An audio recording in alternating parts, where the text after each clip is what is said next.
Okay, good evening, everyone. There are people still coming in. Please find your seats.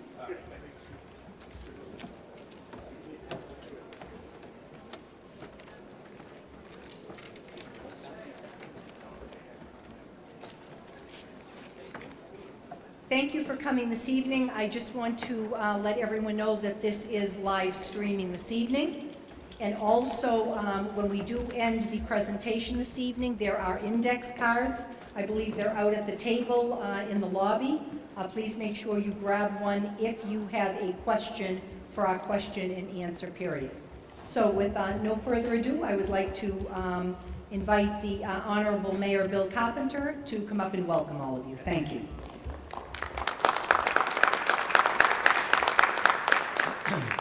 Well, good evening, everyone. First of all, thank you so much for taking the time to be here with us tonight, because I think the information that will be shared this evening will be critically important to you.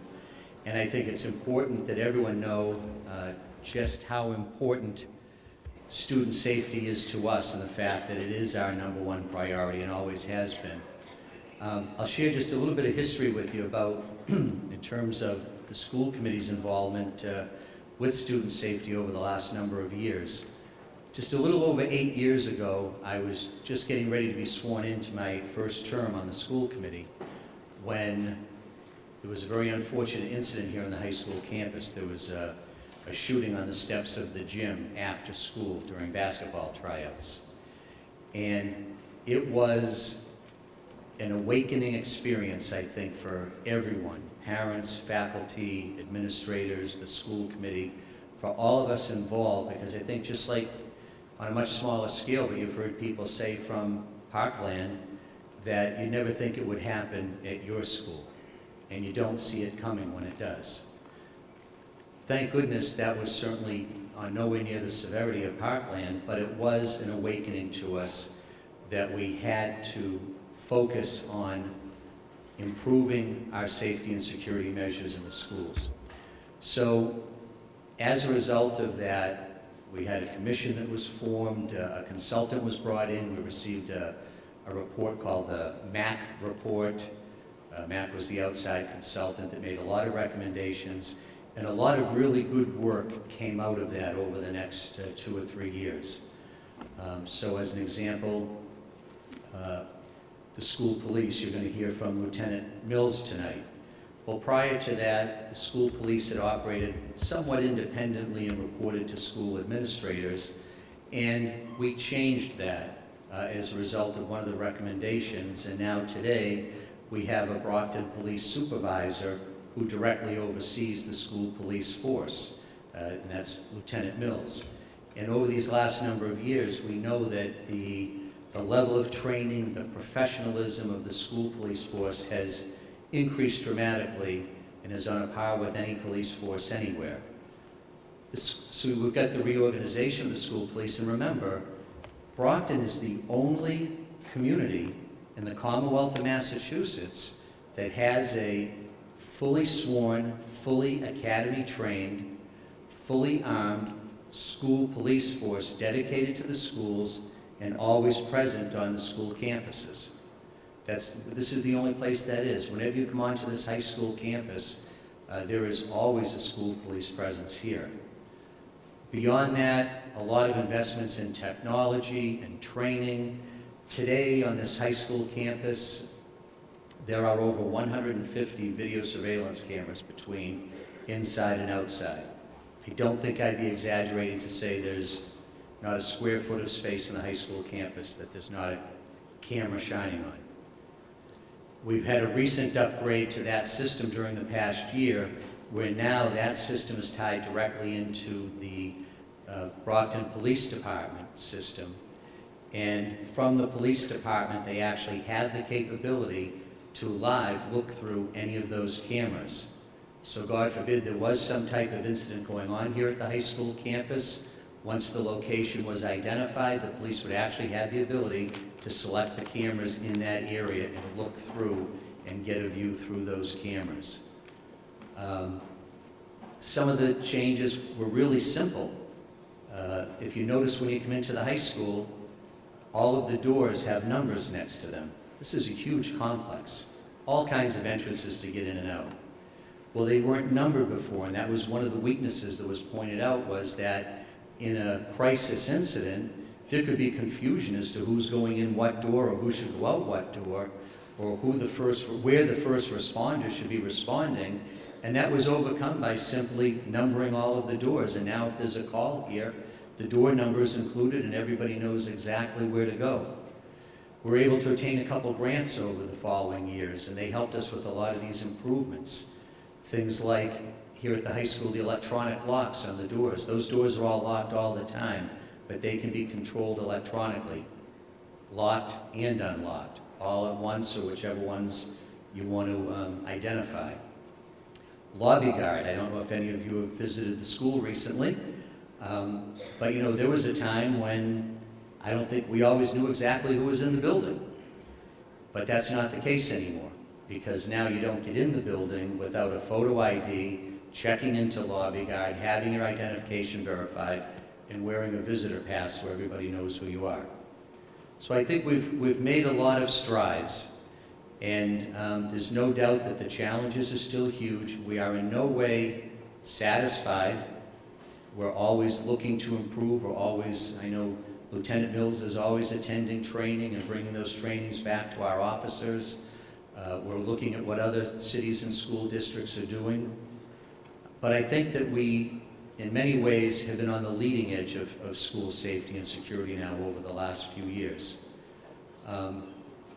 As I look at where we are today, certainly we need to commit resources. Recently, Chief Crowley just added a 4th school resource officer. So in addition to the school police officers on school property, we also now have 4 school resource officers assigned to the middle schools and elementary schools. Those are regular Brockton police officers in addition to the school police. So we've increased our commitment there.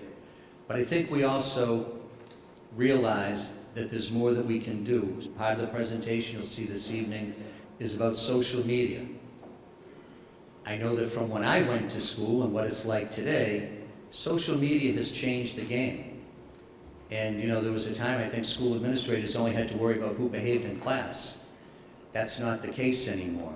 Now you've got cyberbullying and young people interacting 24/7 on social media. However, where is the most likely place they'll see each other in person? Here at school. And now it becomes a school safety issue for everybody. And I think that, you know, from the lessons of some of these terrible tragedies that have occurred, I think we need to give some more thought to additional resources for early intervention, identifying students that might be in need of services, and identifying those young people earlier and getting them connected with services that they need. I think we've got to rethink what our caseload is for our adjustment counselors, who have, you know, way too many students to be responsible for, to give the level of attention that I think we really need. So we have room for improvement, but I think that the most important thing is that this has been, always will be our #1 priority, to make sure that our children are safe from the day they leave their, moment they leave their house in the morning to the moment they return home in the evening. You'll enjoy, I think, a lot of the information that will be presented tonight. I hope you'll find it very informative. Thank you.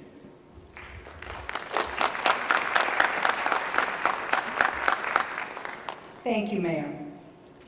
As the Mayor said, and you've heard me say to you many times, your students' safety is our #1 priority, along with all the staff and community that make up the Brockton Public Schools. I've been in the district for over 40 years, and truly this wouldn't have been a thought in my head back in 1977. We had to worry about fire drills, things that many of us grew up with, and certainly times have changed. But the one thing I will reiterate that the Mayor just said is I am so proud that we stand as partners with our school police and our Brockton police. And Brockton has done that well. You will hear a presentation this evening of that partnership.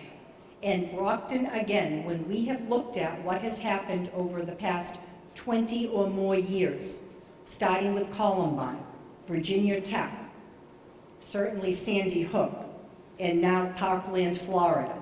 We continue to learn lessons. And as the mayor said, we have been benefited by grant writers, by working with, again, our police department as partners, receiving grants to make sure that we have locks on every one of the doors in our classrooms in the Brockton Public Schools.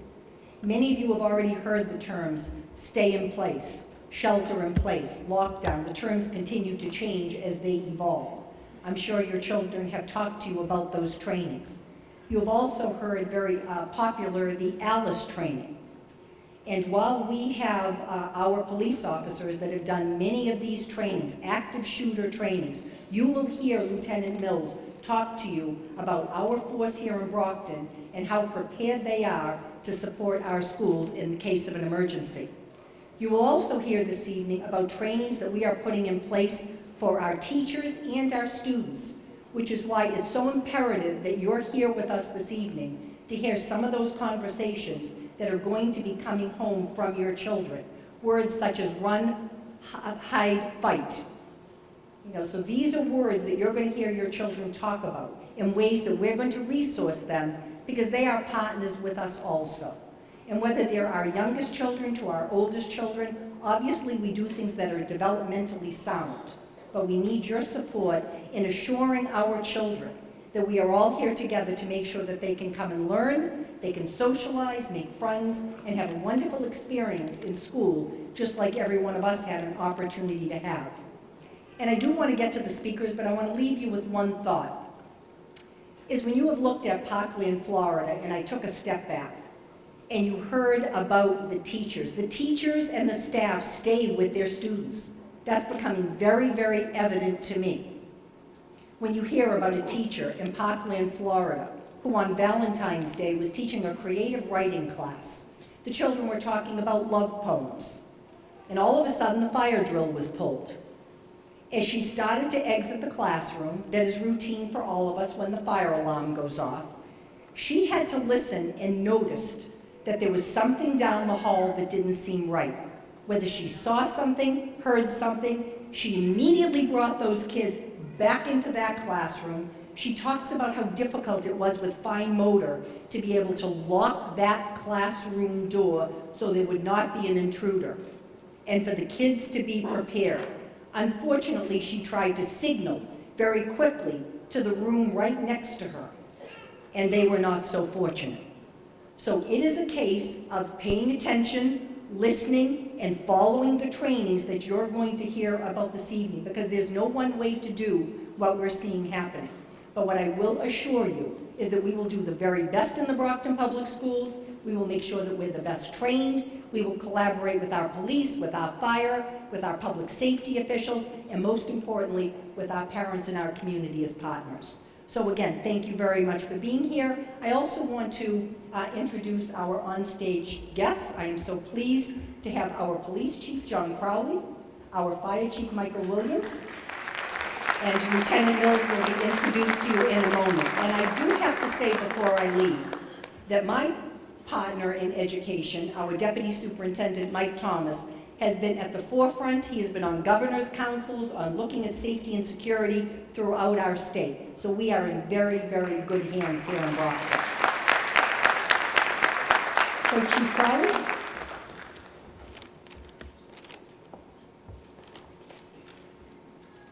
Good evening and thank you for coming. I'd just like to add quickly, there's no greater responsibility that we as parents and people have as this than the safety of our children. And here in Brockton, the school and the public safety community take that responsibility very seriously. And that's why we're having this event tonight. Who thought 20 years ago this day would ever come, but unfortunately we're here and we have to prepare for that. That being said, I'd like to introduce Lieutenant Donald Mills of Brockton Police. He's got a presentation for you. Thank you.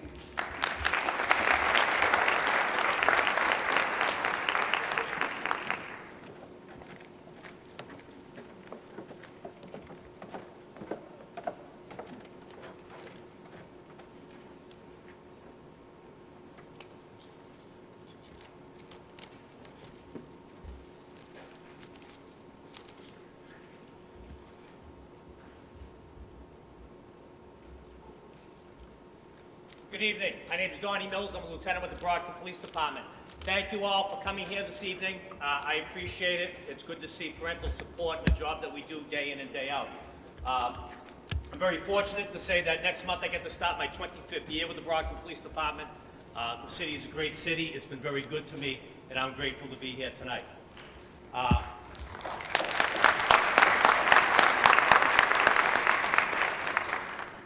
The downside of me being grateful here tonight is I have to talk about such a somber subject. I never would have thought 25 years ago, starting my career,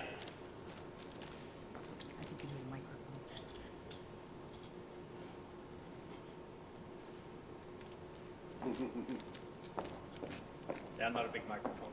Is that on? The other one is Lieutenant. The other one, not the black. Silver. Yep.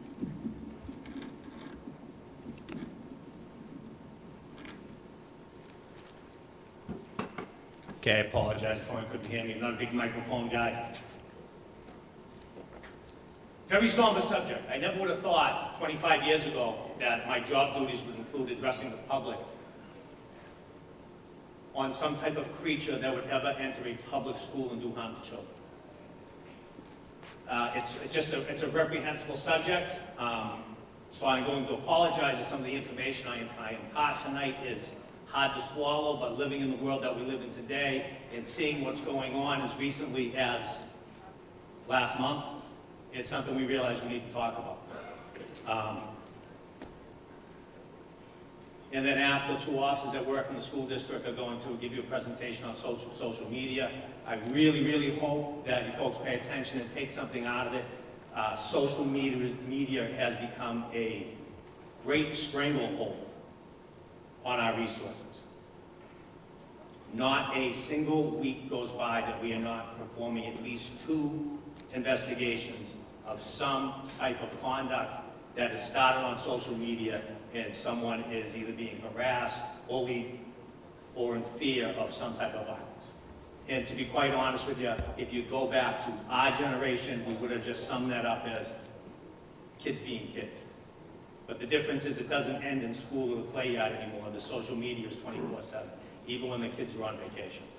That would come up after. So safety and security intruder training. It was mentioned earlier by both the superintendent and the mayor, thank you very much, of all the work that has been done in the school district over the past decade, from $1 million in grants that increased surveillance cameras, changed every exterior lock in the entire school district, added entrance cameras to every main door in the school district, has provided training to personnel. I know I'm leaving some other types of lighting, additional lighting. All types of upgrades have been made. The mayor mentioned, the numbers on the door, conforming with emergency management. All great things. Let me just say this. All those things are fantastic. It's not our best asset. Our best asset in this school district are the teachers and the staff that work every single day in the Brockton Public Schools. Truth of the matter is, my opinion, we can buy all the locks, cameras that everybody wants. It is never going to replace the human being in the building, the working brain.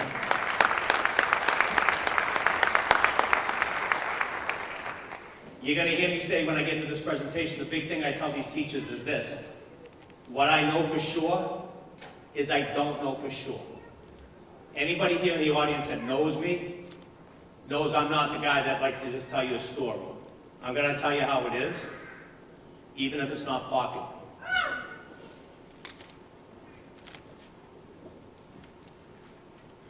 What I always tell these teachers is this, and I hope during this presentation everybody in the audience thinks about it for themselves too. You know why? This doesn't just apply to schools.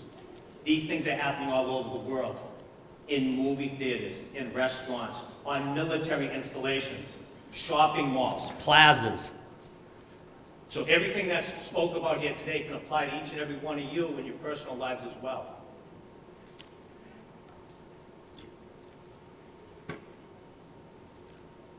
What do I tell these educators and other employees in the school district they can do? Everything you can do if you're faced with a situation. You have the ability to process information rather quickly and make the most reasonable and prudent decision you can with the information that you have at the time. Just understand, you might learn something in a few moments that changes your mind. That's okay. We'll talk about that after. Critical incidents and lockdowns. Sorry. Touchy button.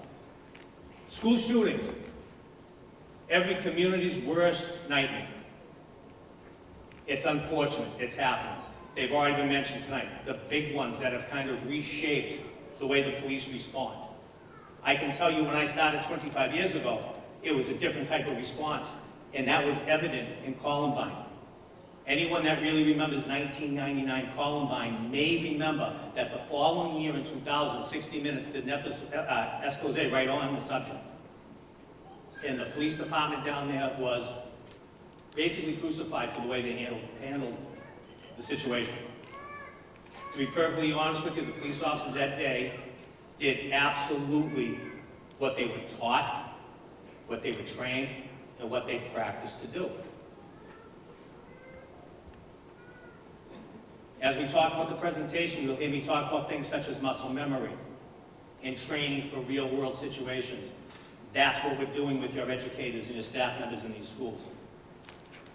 That's what we have changed as a police department as to our response to these. We had to change our muscle memory so that in a stressful situation, we react in a different way, unlike they did in 1999 Columbine.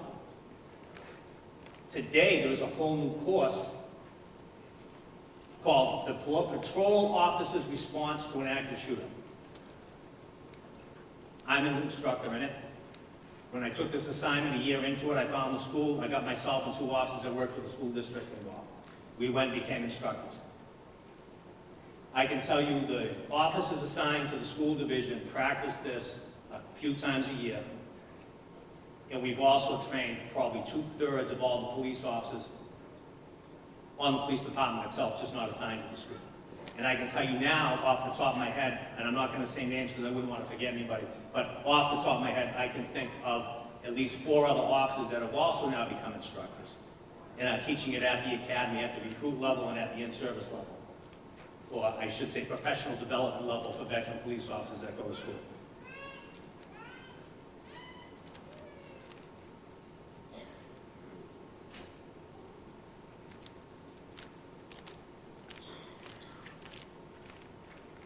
Terrible sights. We've seen them on the news. FBI statistics. I'm not going to bore you with a lot of statistics, I promise. This is from the FBI. If you look, it starts in 2000, goes to 2015. The FBI did not even keep statistics on active shooters until after Columbine. With the exception of 2004, 2005, as you can see, we've had a steady rise in these incidents. But let me say this. I don't want anyone to live in fear or be afraid that this is going to happen. Absolutely it can happen. It's better that we have programs like this tonight, and we talk about it, that I get to give presentations to the teachers, train the teachers, and practice. It is much better to train and practice in hopes that we never need it than ignore the elephant in the room and actually do need it one day. They are on the rise. We need to be concerned. We need to be prepared. However, just keep in mind, Parkland was a terrible, terrible tragedy. But when you really think of the odds, how many public schools are in this country? What would the possible chances be of an active shooter coming into the school? Obviously, it can happen. It has happened. But when you really, really look at the number of public schools, there's 25, 26 right here in the city of Brockton. Never mind the state of Massachusetts. Never mind the country. It's really, when they do happen, it's a terrible tragedy, and they do happen. This is not just schools. This includes your shopping malls, your military installations, and the like.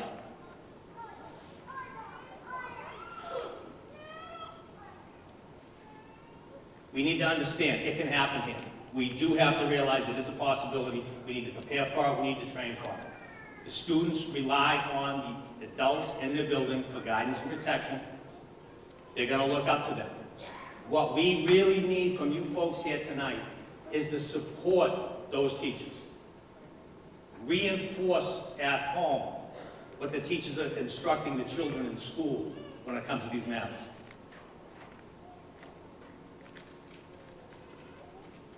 There have been similar problems in the past. How did the fire service handle it? Fire drills. Does anyone panic any longer on a fire drill? Why is that? Because they've had the drills. They've had the training. They've had the education. They practiced them. So fire drills have been called what we call muscle memory. The alarm goes off. They don't panic. They just do what's supposed to be done. That's what we want to do with stay-in-place and lockdowns. That's what we want to do with intruders that come into the buildings. We want to prepare them so that it is not a panic. It becomes a natural reaction on how for them to respond.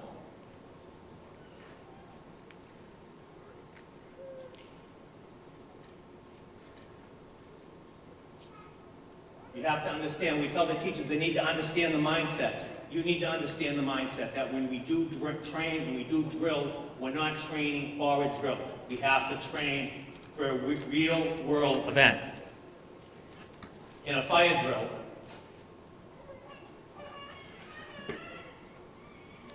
no one's ever seen one floor evacuate and the rest of the floors just say, well, if it was a real event, we'd all do. Right? That doesn't happen, right?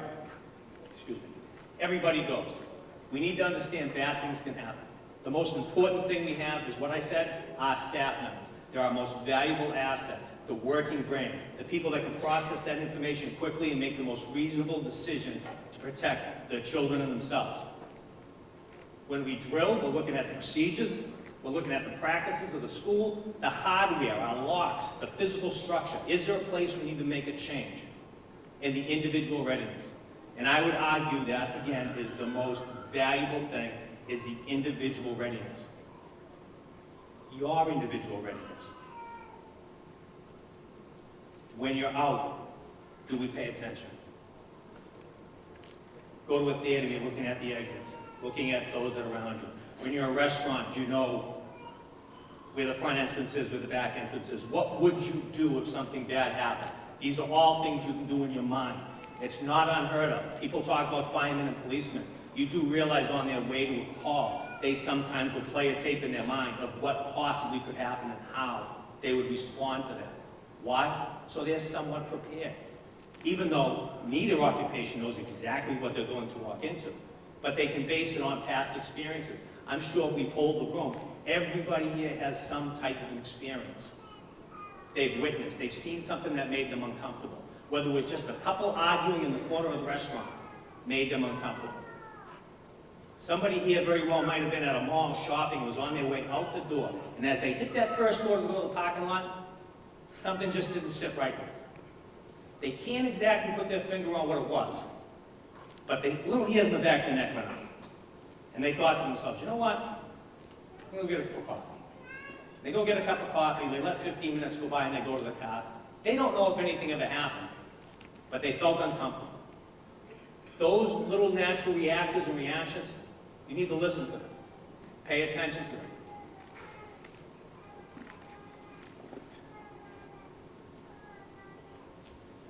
What do we do in a crisis? We respond to our training. Many people, we all have a fight or flight response. Which is yours? I hope you don't know. If you do know, or you don't know, you need to prepare your mind for it.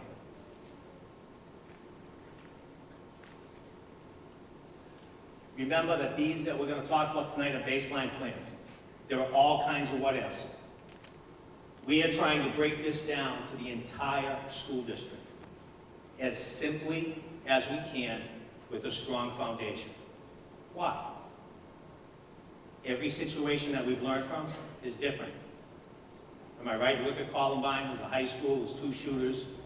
You look at Newtown, it was 1, it was an employee's son. They're all different. Every building in this district is a little bit different. The staff's a little bit different. The environment's different. They have different children in the school. They could be elementary age, they could be high school age. Everything's a little different, which is why it's so imperative to push, think, and to be prepared and have an individual plan.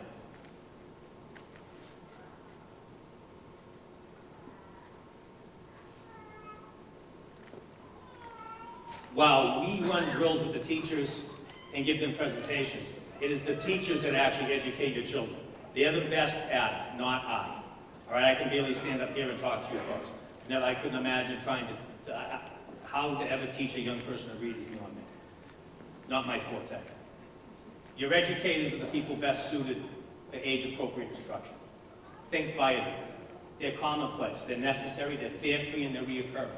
That's what we want to do in the public schools with that computer bills.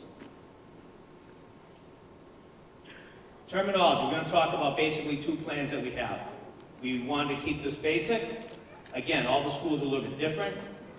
And can we all agree at the time of an emergency is not the time to go to the front of the room looking for a flip chart to say, what do I do next?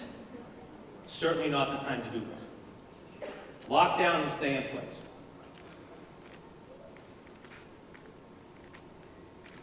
In a lockdown, everybody knows the term, everybody's seen it in the news.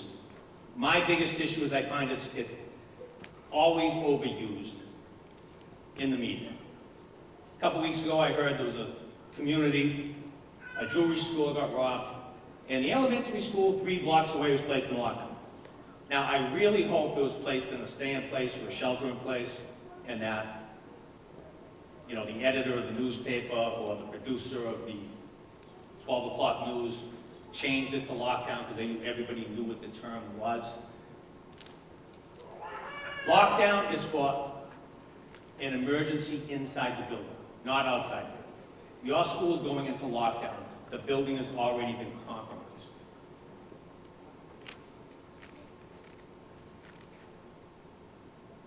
I don't know if it's bad, everything needs to be changed. Run, hide, fight. This is what the Department of Homeland Security has come up with. Run, hide, fight. Remember what I said. If the building goes into lockdown, there's a threat already in the building.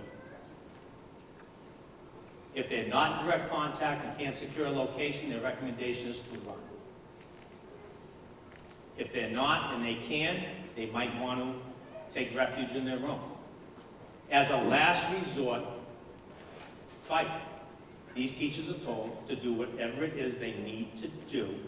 Hit them with a chair, or you name it. Whatever you have to do for you and your children to survive is what they need to do. Your building is in jeopardy if you're in a lockdown. The violence has to start somewhere. And I say to them, what if it started in your room? What would you do? Are you prepared for it? I made the biggest word on that page, think. I've said it, I'll say it again. They have the ability and need to process information rather quickly and make the most reasonable and prudent decision that they can with the information they have. If that's to run, then we are going to support them to run. If it's to secure their room, then we're going to support them in securing their room. And obviously, as a last resort, if their life is in jeopardy and there's no reasonable alternative, we're going to support them to fight back and do whatever it is they have to do. But what we say to them is, if they do take refuge in their room, do not just shut the door. Are they taking other steps? Back in the day, people might have heard lockdown. And the idea of a lockdown back in the day was, shut the door, lock it, and go hide. I got to be honest with you.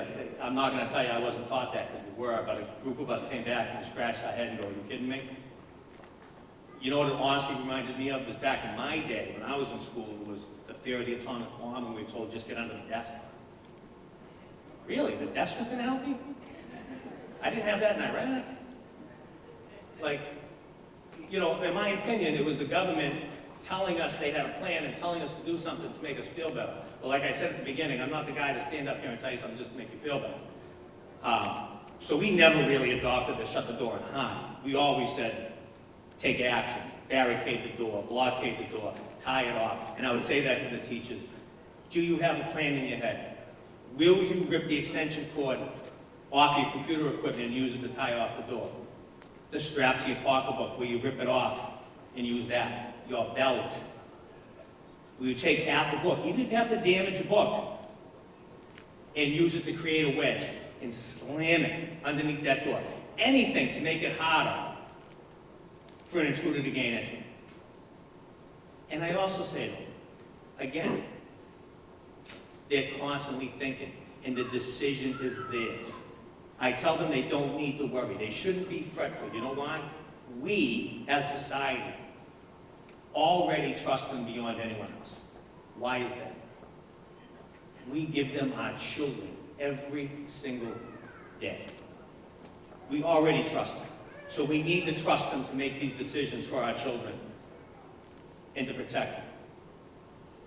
If they decide to take refuge in their room, because, hey, they're on the second floor of a school. School goes in a lockdown. Do they necessarily know why the school's in lockdown? They don't. They don't hear anything. They don't see anything. They don't smell anything. Now, I tell them the decision is totally theirs.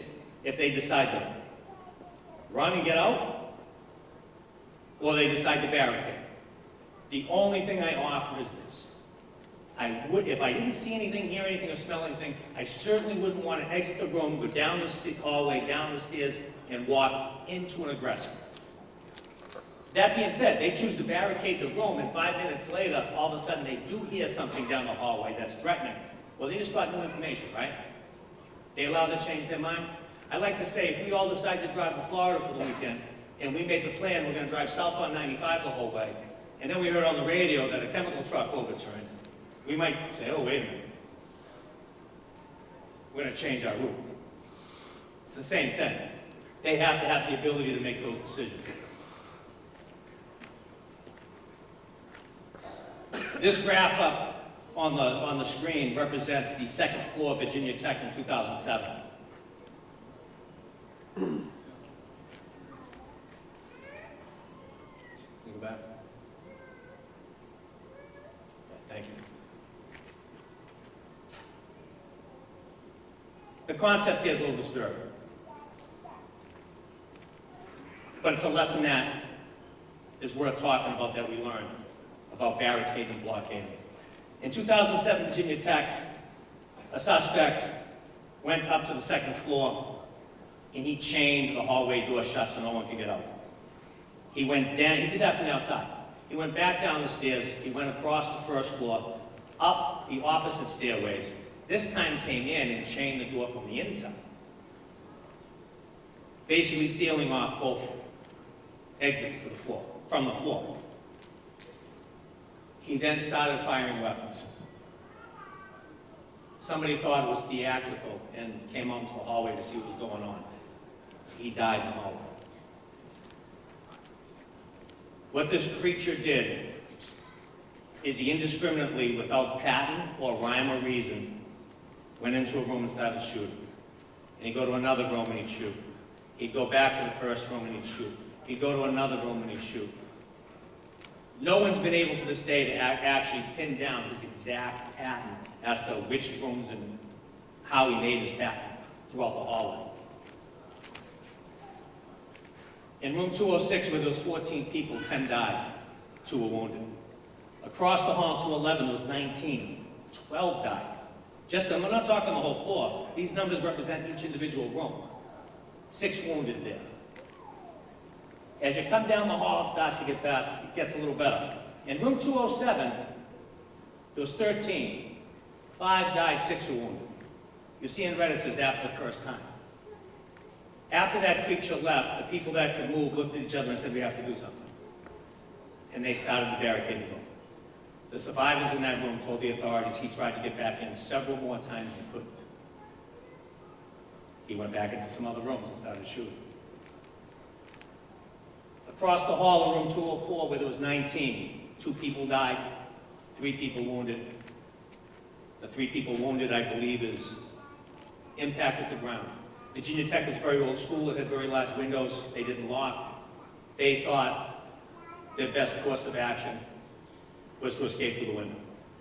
2 people lost their lives. The last student exiting the window and the professor that placed his body against the door to try to keep the guy out.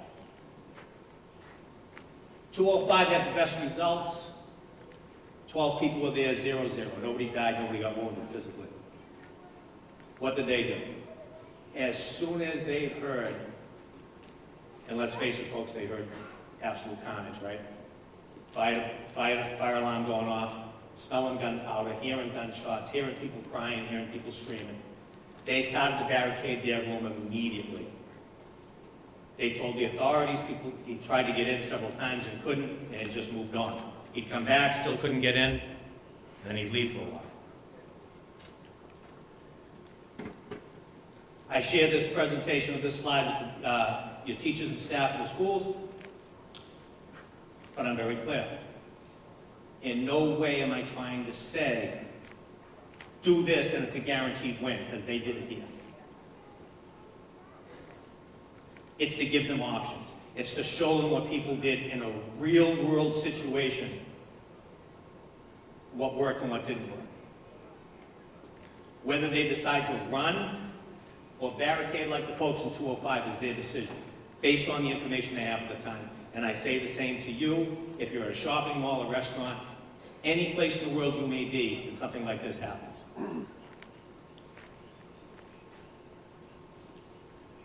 Okay, stay in place. Your schools are secure. This isn't 1972 and the front doors are unlocked. Every single exterior door in the school system is locked. Why would we go to stay in place? Stay in place is not a threat inside your building.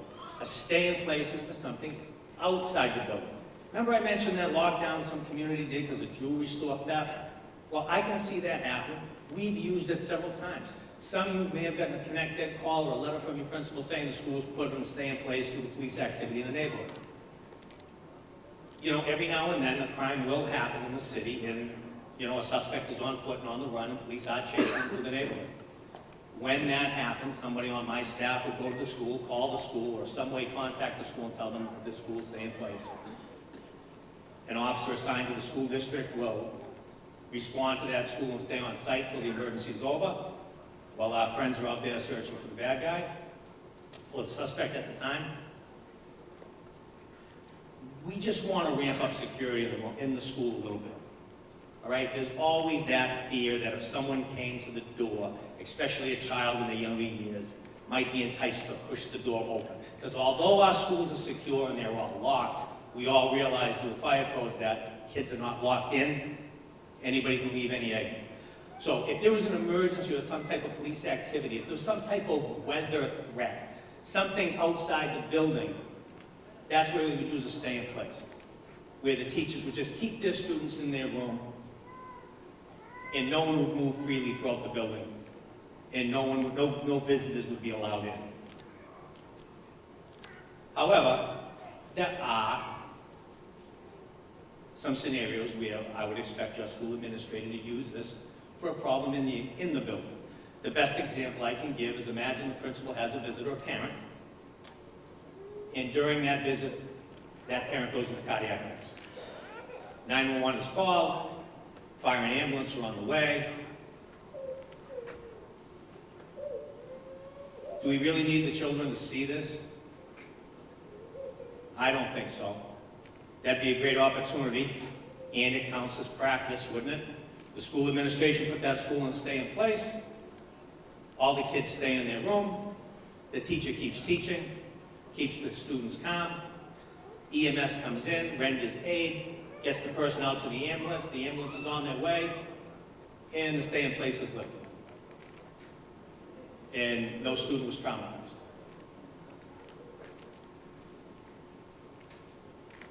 Damn.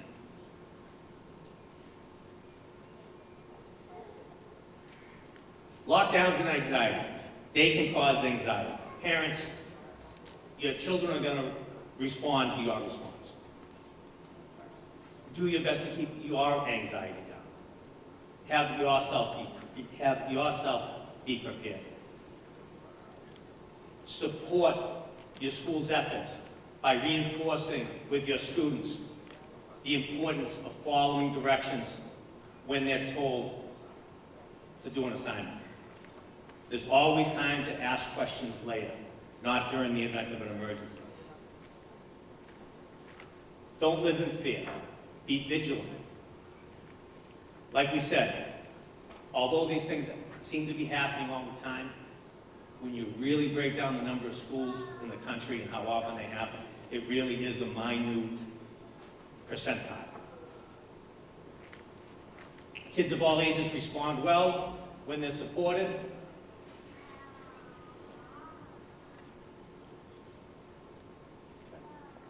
Have an open mind.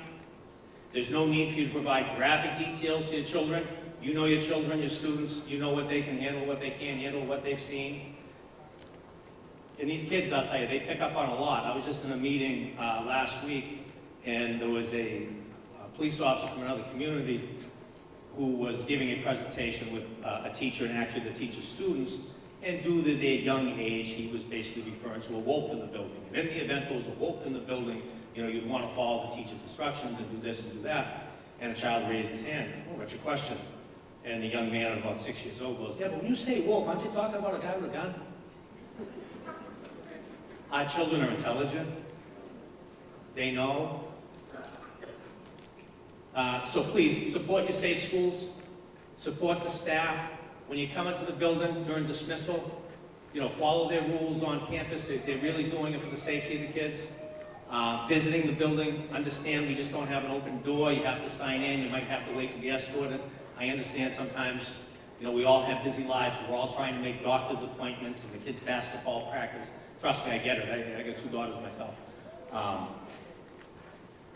You know, let's not just think of ourselves. Let's think of the entire school population in that building.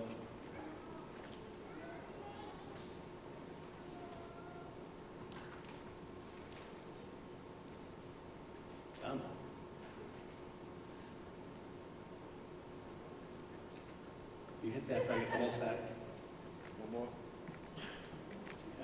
In the event, God forbid, of a real emergency, please, please, please, and I know I'm asking an awful lot here, do not come to your students' school. Please. A reunification center will be established. You'll be told where to go to reunite your students. If you all were to come, we're in the high school right now. There are 4,200 students at this school. If just one parent of every 4th child came here, that'd be over 1,000 vehicles converging on this property. You do understand that will uniquely hinder us in the fire service in providing aid to your students. I don't know if anybody watched a lot of the news. The one that stands out to me back in Newtown, Connecticut, was the cars that were abandoned on both sides of the road. Responding police officers and fire crews had to abandon their vehicles half mile to a mile away and proceed to the building on foot. There was one video clip of an ambulance moving at something about 5 miles an hour, trying to avoid sideswiping cars on either side. Imagine that ambulance was coming to provide life-saving measures to one of your students. Again, I'm a dad, I have 2 girls. I know that's asking an awful lot. Please, please, please do not come to the school in the event of an emergency. Please wait for instructions on where to go. Okay? Yeah. Cell phones, another one I'm asking. In the event of these emergencies, please, if you could avoid your cell phones, if there is a way possible for you to tell your students to stay off their cell phones. Okay, we are very unique in Brockton. We're very fortunate that we've had some grant money. We're kind of a larger community. We're the biggest one in the county. We have a lot of people working with the police and fire. One of the things that was not mentioned earlier about all the upgrades we did, we made 8 upgrades to our communication system. There's a channel on my police radio called School 911. It's also on your teachers' radios.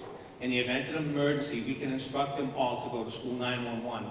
And as the man told you, the dispatcher down at headquarters can look at the cameras inside the high school. They can also press the button on that radio frequency and talk to everybody, to include the teachers, and give them instructions. It's a great, great upgrade. It's great technology. I'm grateful to have it. You understand when events like this happen, we are going to get mutual aid from every community that touches Brockton. The state police, the Plymouth County Sheriff's Department. Some of them will get 2 communities over.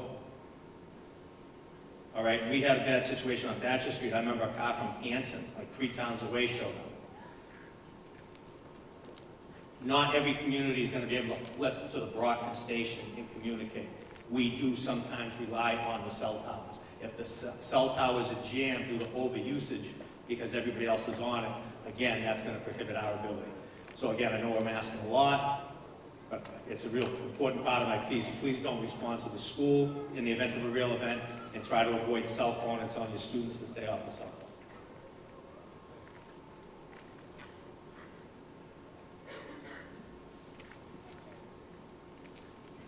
Next slide should just be saying thank you. Thank you so much for your attention.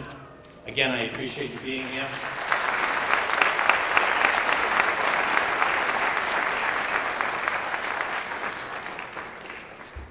I'd like to introduce Officer Nicole Anderson and Jason Mosley.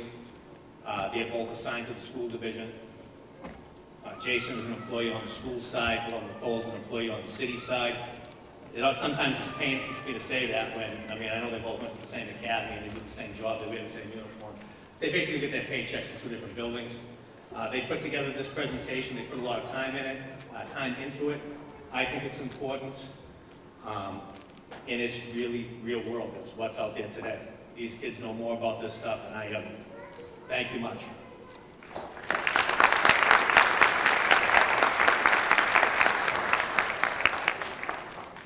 Good evening. How y'all doing?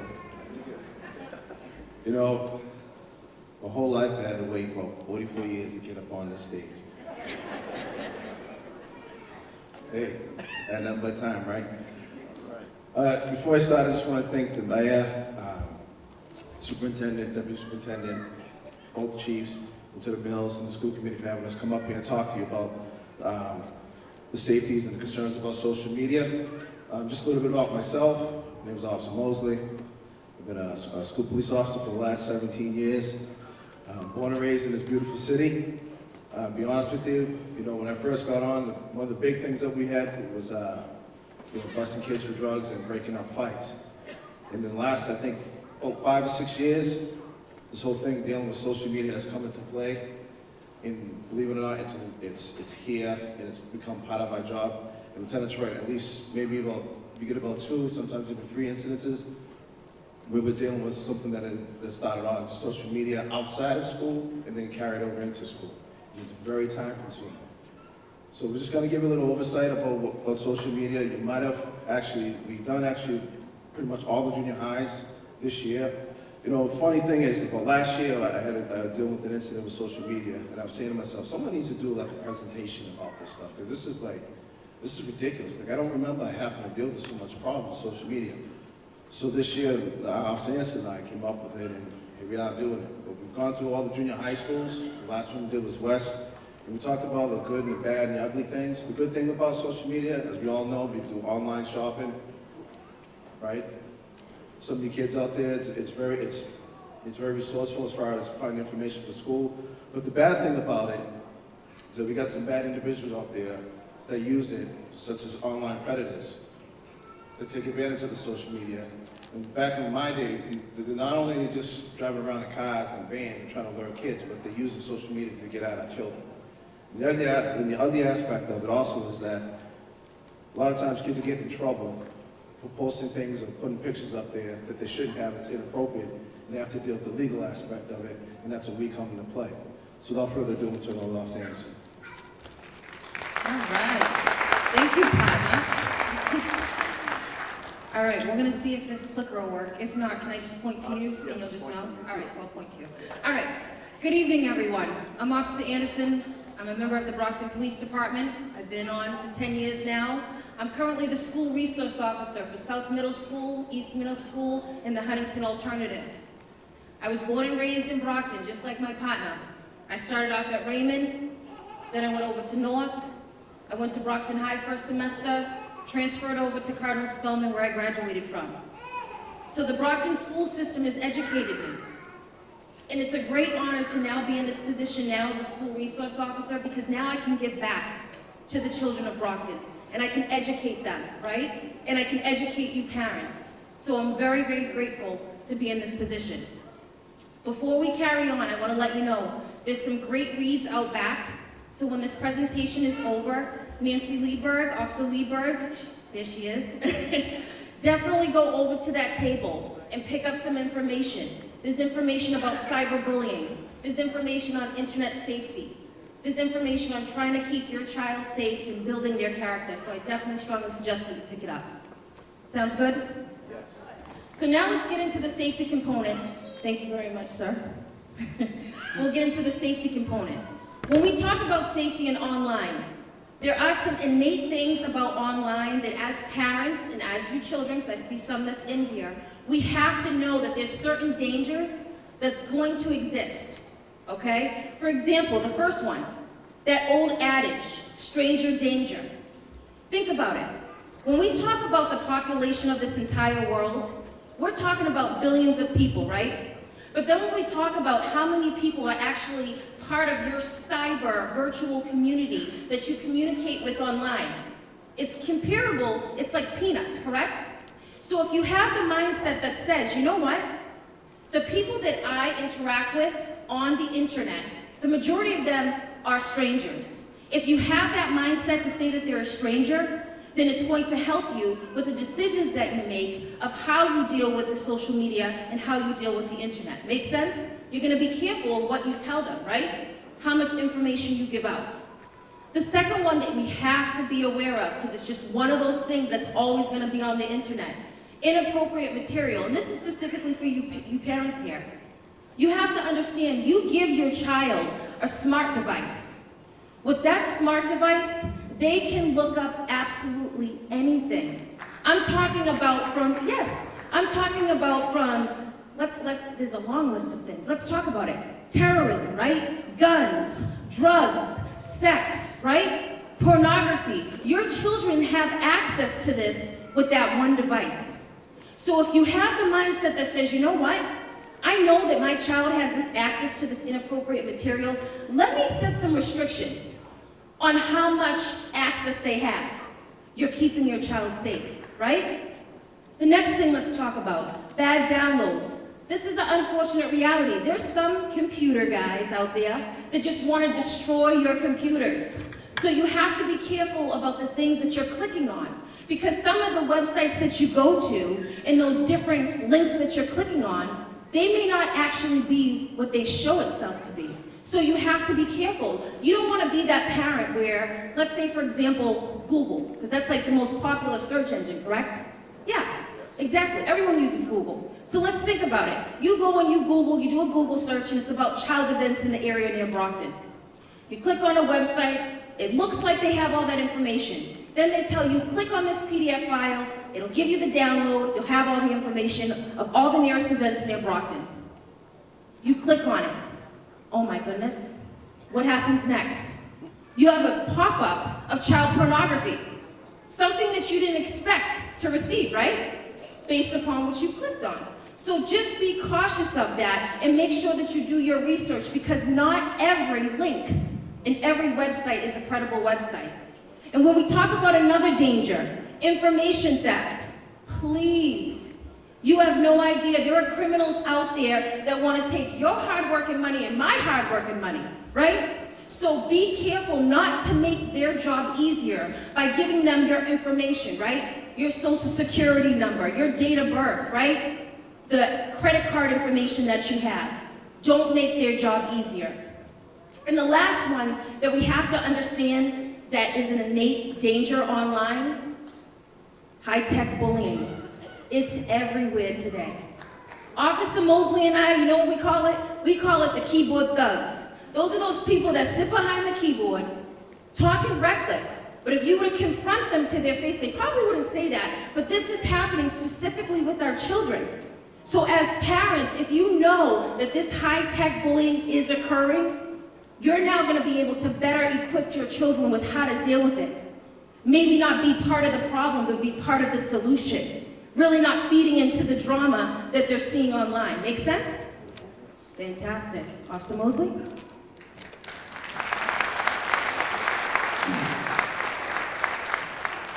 Using your cyber sense, all can be like Spider-Man. Everyone knows who Spider-Man is, right? He's got the sense when something's dangerous, something's about to happen, all right? The little light shines up in the back of his head and he either ducks, moves, or jumps, and does something incredible. Same thing. Think first. If it's safe, is it real? Is it true? How many times you might have gotten a text or an email about someone inheriting a certain amount of money, millions and millions of dollars, and they want to donate it to you. And they ask you for your name, your address, telephone number. Oh, there's just a small fee. We just need your checking account, a savings account. We have to transfer the money, then we'll transfer the amount to you. Let's face it, if I won $1 million or inherit $1 million on just on a scratch ticket or win the lottery, listen, I'm gonna give 20% to God, and the rest is I'm taking from me, and I'm going somewhere nice and warm. You bet you all the rest of you will do the same thing. So if it's too good to be true, then it probably isn't true. And we got to be aware of that. Even with kids, when I talk about with the apps, a lot of times I can tell you, my middle child went on his phone, was downloading all these apps, and the thing is they want to be, they're like scams. They're like cheat codes or fake cheat codes. And basically what they were, he was running up my credit card bill, and I had to cancel.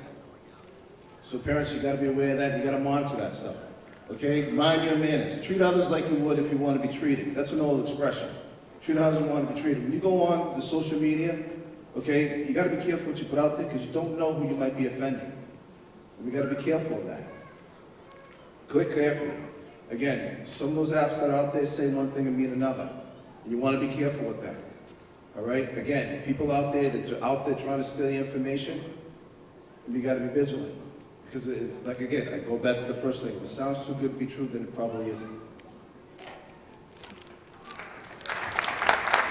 So just to continue on with the cyber sense thing, right? Just kind of those keen intuitions that we have, and we all have it, like Lieutenant Mills was expressing earlier. Another thing, ask yourself some questions, like being safe. And tell your children this. Am I being safe with this cyber friend, we'll call them, that I'm communicating with online? Am I potentially putting myself in an unsafe position by communicating with them? Or ask yourself the question, if I go and I actually meet up with this cyber friend, am I putting myself potentially in danger? And if you can ask yourself that question, and if the answer is probably or yes, then you shouldn't be doing it, right? Just kind of makes sense. It's one of those things. That's why we call it cyber sense.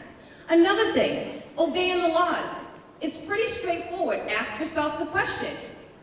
If I happen to download this particular video, is this illegal? Is this content illegal, right? Or I'm getting ready to post something on Facebook or on Snapchat.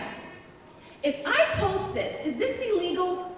Could I potentially lose my job for us adults, right? Could I potentially offend someone? Is it illegal? If you can ask yourself that question, and it's either probably or yes, you should not be doing it. And for the last one that you see, protecting your privacy, ask yourself the question, am I giving this cyber friend too much information about me? Or do I even know this person to that capacity to really be sharing my personal, intimate information with them?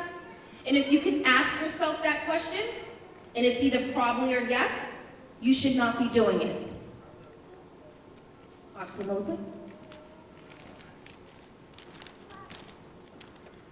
All right, we're going to get into three things how you can stay safe when you're online. And one of the first things is be aware. And when we do this presentation in junior high, one of the clips is probably we talk about online predators. And usually that's when the classroom, well actually the auditorium is a lot more small than this. Way a lot more small than this. It gets really quiet. We show a couple of videos of a boy and a girl that shows them how they can be subjected to online predators. And it's pretty serious, and it gets their attention. Okay, and one of the things that they do is, you see at the bottom there, is called catfishing. And what they'll do is basically they'll go online, make up a fake profile. They'll take a picture anywhere, they'll just Google search a picture, and they'll add it to their profile. And then what they'll do is that they start to befriend your child. Just ask them kids questions, have them general conversations. Then they might go to a separate, a separate chat room, or better yet, they just be like, hey, you know what? How about we meet up and hang out and play video games? Or have a pair of sneakers you might want to come by. And they're meeting at a place that's private, and unfortunately, sometimes happen to get kidnapped and they're sexually abused.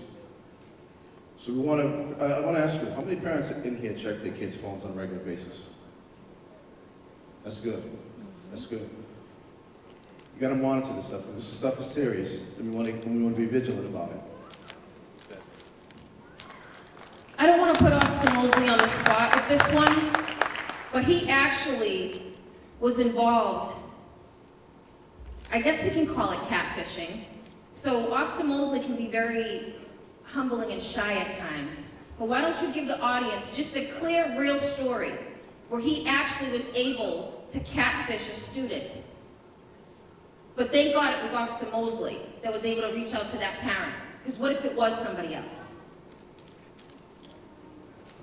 Well, since we have a little bit of time, I'll tell you. All right.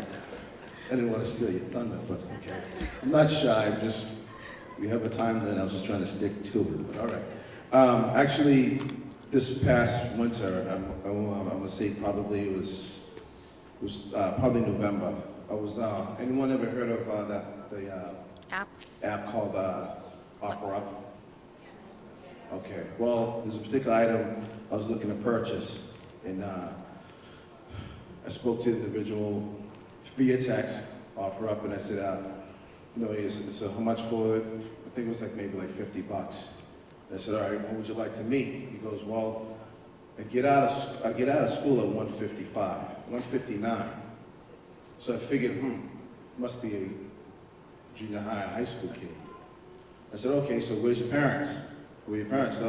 They won't be home. I said, what time do you want to meet? He said, well, my mother and father, they won't be home. My brother's leaving at 5:30. We can meet at 5:30. I said, listen, I want your parents there. He goes, no, that's all right, it's okay. I said, okay. So now I'm texting Officer Anderson, so you can't believe what's happening right now. So I'm working that night, and about 5:35, like 20 after 5, I'm around the neighborhood. I go, what's your address? He gave me an address. He says, how old are you? I said, I'm old enough to be your father. He goes, okay, my father's 52.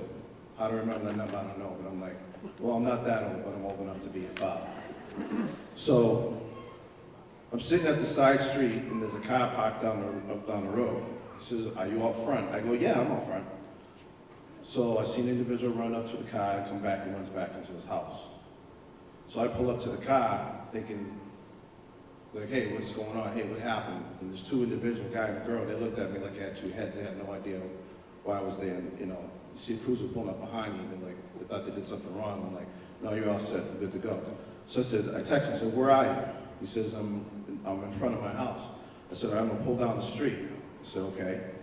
I said, I'm down the street. He goes, I don't see you. I said, I'm here. He says, I see a cop car. I said, yeah, that's me. Come on outside, let's talk.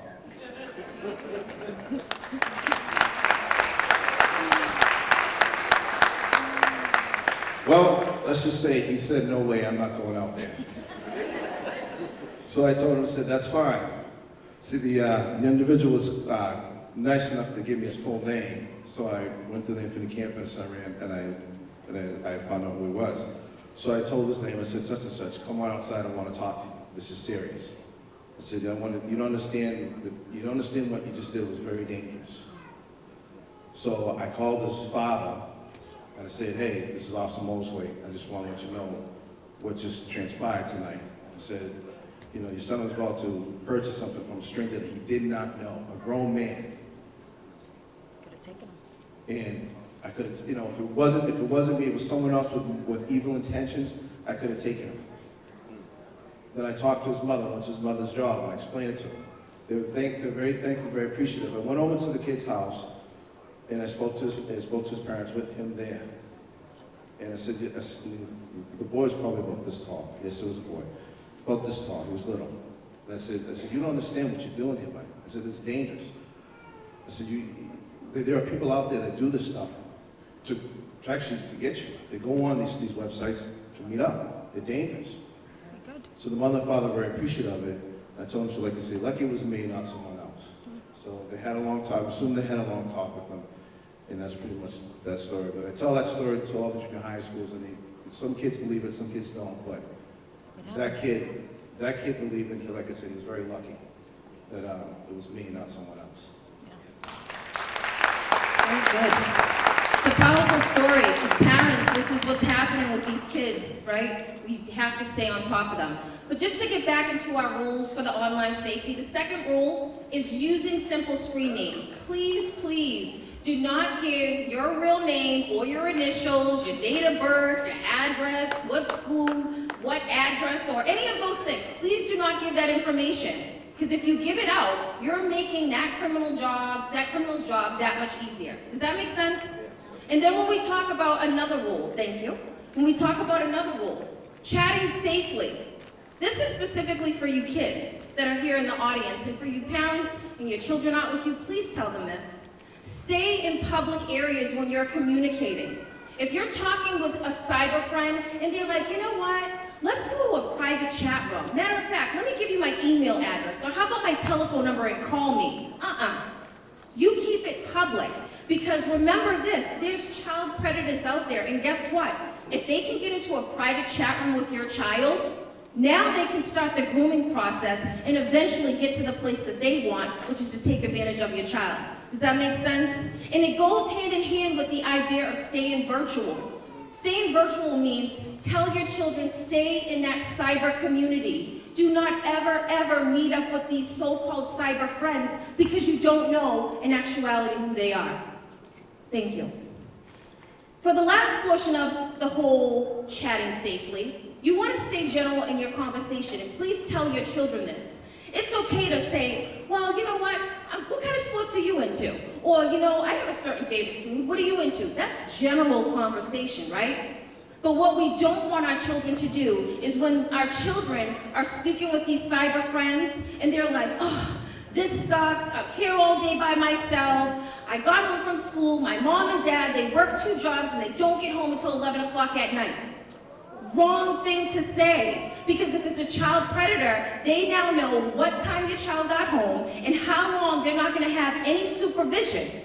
And they're going to use that to their advantage to try to take advantage of your child down the line. We have to be aware of that. We have to tell our children that. And the other part of chatting safely is staying in control. You can only allow someone to do something to you that you personally allow them to do. So when you're online, and tell your kids this, when you're online and you're chatting, if someone starts to say something that's making you feel uncomfortable, or they're kind of overstepping their boundaries with some of the statements that they're making, and it's kind of borderline offending you, end the chat.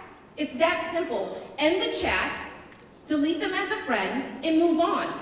Because like I said earlier, don't be part of the problem, be part of the solution. You don't want to be the one that gets wrapped up in the drama. You want to be the one that avoids the drama. Does that make sense? And middle school kids specifically, they need to hear that time and time again.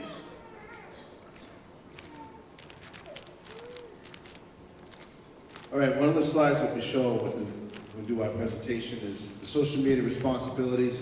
We tell the kids that, one, they should get approval from their parents before they go on there. I know it sounds like it's like maybe because they're old enough to think they know everything, but they don't. They should get their parents' approval. And next one is, never post when you're angry.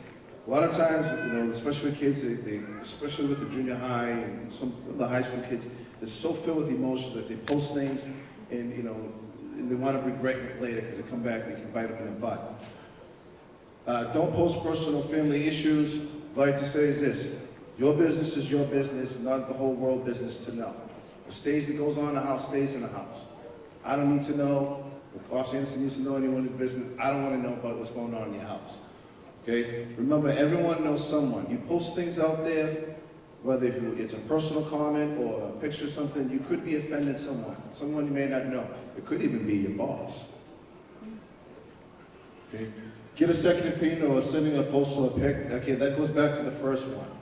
That's why we have parents. Parents, you know what, if your kids, talk to your kids, if they're those people that are very active on social media and stuff, you know what, if they're going to post something, they may get them a little bit of trouble or cause a little, you know what, have them talk to you about it. Okay? Next thing, beware pedophiles. They're out there. Like I said, the days of them driving around in the vans and the cars and offering kids candy, this is another tool that they use because you can't see them. They can use that thing we call catfishing.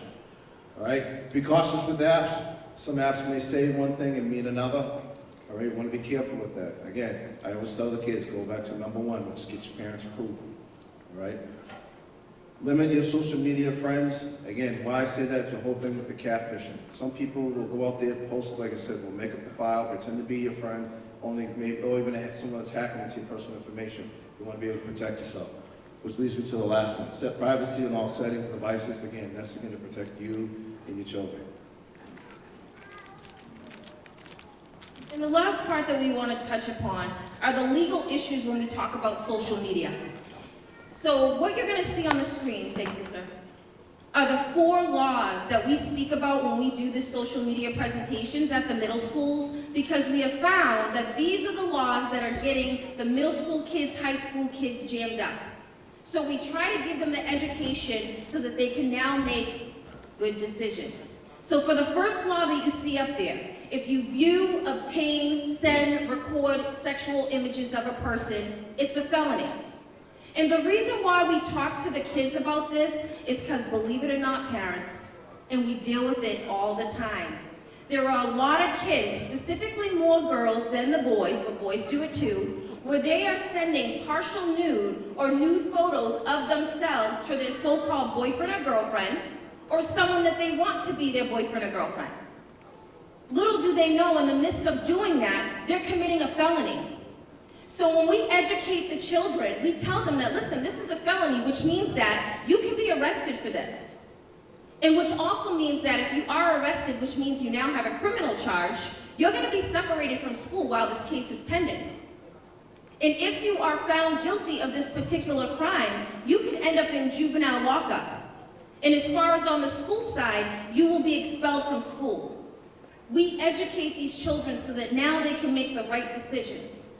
The second law that you see up there, that's not really for the children, but that's for that predator that's trying to catfish your child.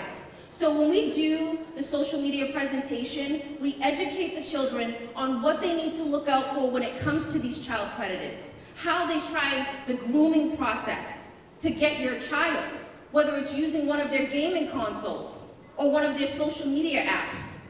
That's what that law is for, which is also a felony.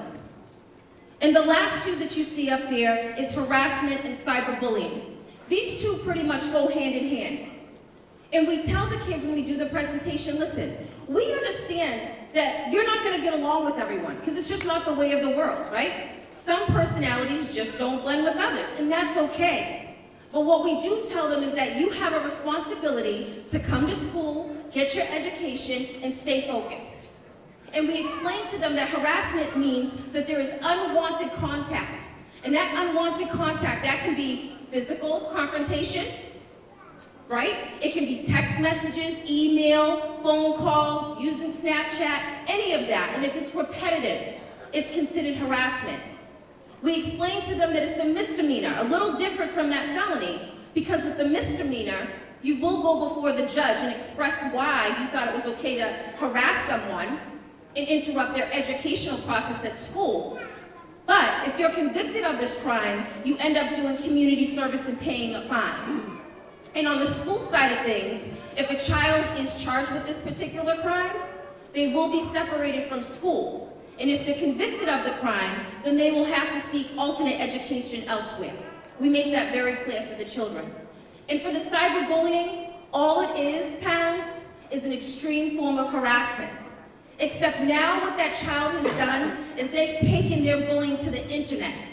They're posting things on Snapchat, Instagram, Kik, and they're talking reckless about your child. They're saying things that aren't even true. They might even add in that partial nude or nude image that your child may have said when they, face it. They made a bad decision. But now they're making it worse. They're making your child feel so bad about themselves that they don't even want to come to school. That's considered cyberbullying. And that will be handled in the same fashion as harassment. And the kids know that now that the social media presentation has been done. So in conclusion, I always like to end with this, because it's a way of bringing us together. What does it mean to get involved? Because let's face it, parents, we're in a place in society today where what's happened is that we've given our children a smart device. And we've said, be responsible, do the right thing. But we haven't educated them on how to do that. And even though I'm a firm believer, and I do believe it does start at home, that's the foundation, at home. However, I also believe that it takes a village to raise a child.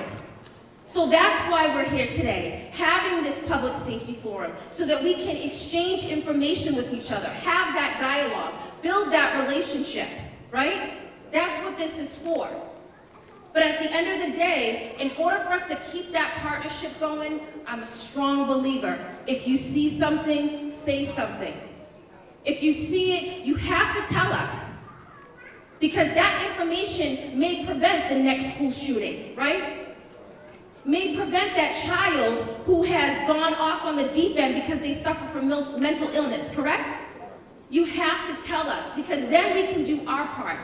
And then at the end of the day, we're succeeding together as a team, which means that we're keeping the children of Brockton safe, which means that we are keeping our city safe. Thank you very much for your time and attention. Have a great night.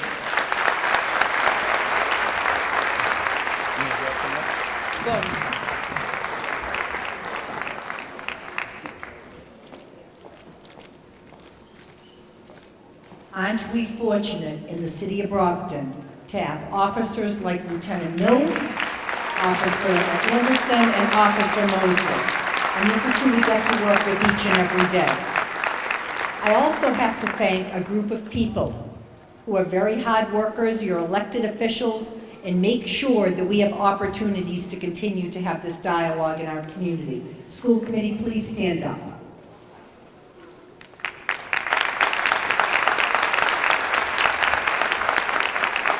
I also see other elected officials. I see Representative Michelle Dubois in the audience.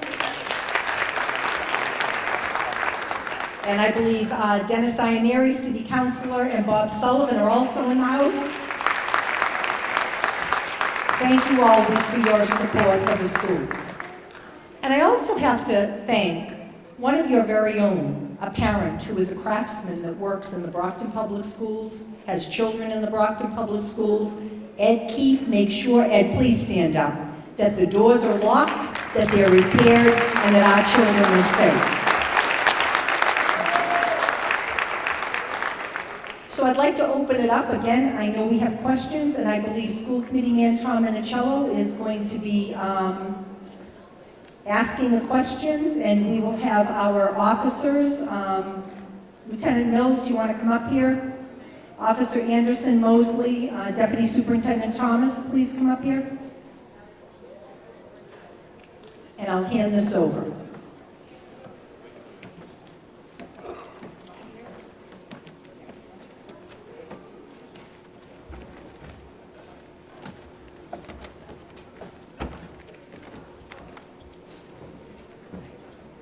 Okay, thank you, Superintendent. So we have some questions. Whoever feels that they are the best person to answer, please do. In a real event, is evacuation the appropriate response?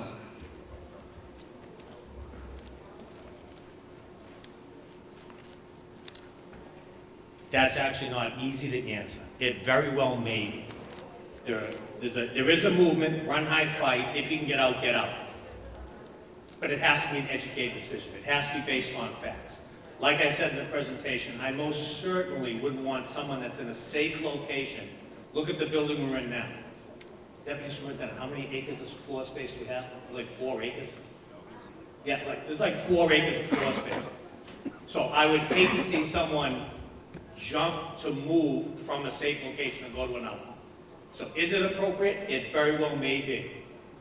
Again, they have to process the information that they have at the time and make the best decision for them. They have to listen to their feelings and their instincts.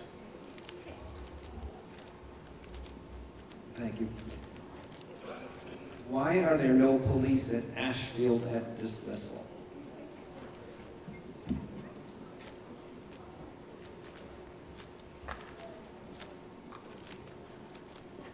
With the limited resources that we have, we do an effort to rotate an officer to the different schools at different times. Keep in mind that that's also depending that they're actually not investigating something or responding to another call. To be quite honest with you, the Ashfield is, when it comes to the dismissal problems in traffic, Ashfield doesn't even make the top 10, to be honest. There's a lot of schools that have a lot more heavy congestion and traffic problems. Doesn't mean we care about the school any less. We do our best. I've always said it, I don't want to favor any school, no matter where it is in the city, and do our best to rotate officers' attention at dismissal and arrival.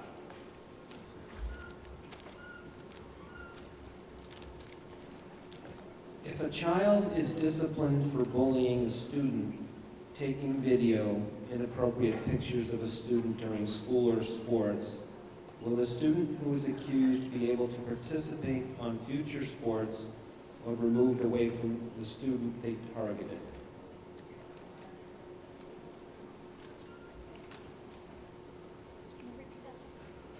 Sure. It's a long question. If a child is disciplined for bullying a student, taking video, inappropriate pictures of a student during school or sports, will the student who is accused be able to participate on future sports or removed away from the student they targeted? We do have policies in the Brockton Public Schools considering anything such as bullying of any nature, harassment of any nature, but each situation is handled separately. Each situation is investigated fully.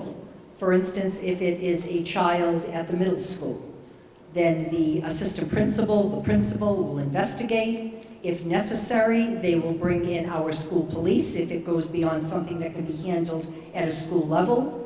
Parents are contacted. We continue to try to communicate with parents, and discipline is given to those students that requires discipline. Now, you asked a specific question about an activity. If the child is involved in an extracurricular activity and it is deemed that that child can no longer participate, we will make sure that those students are separated, but it is investigated fully. If your program is based on a reactive response to incidents, what are you doing to be proactive so an incident doesn't happen?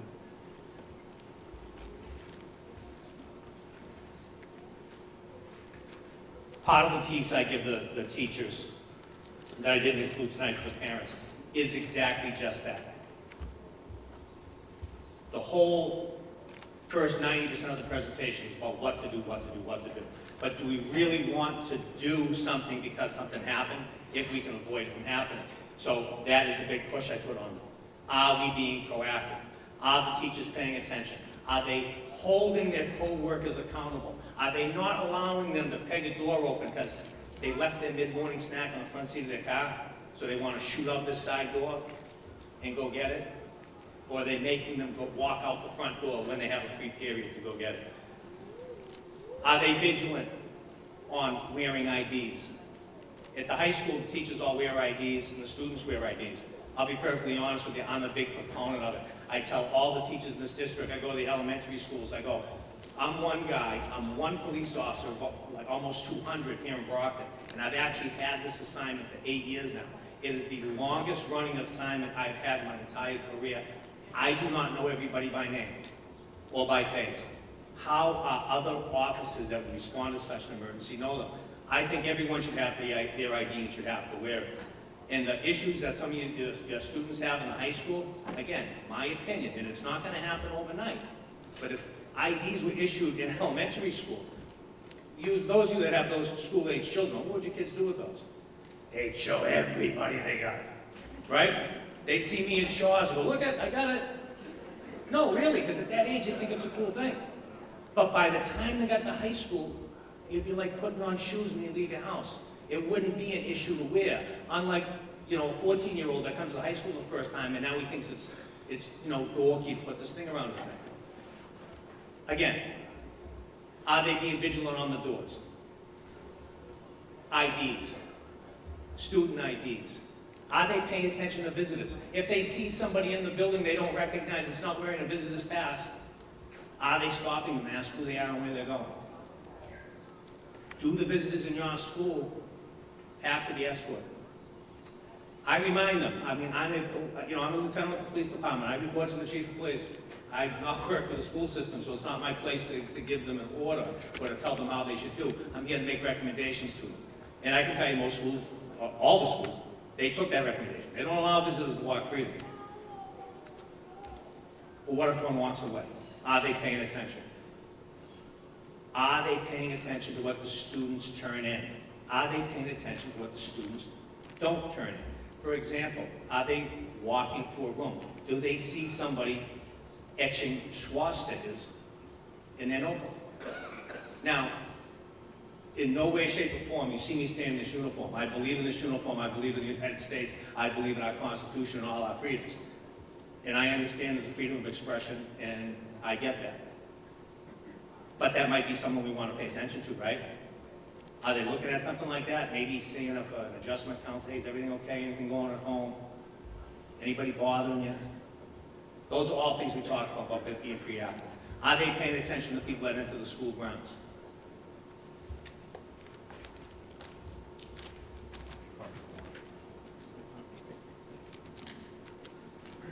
Recently, there was a school that sent a Connect Ed regarding a student with a potential firearm.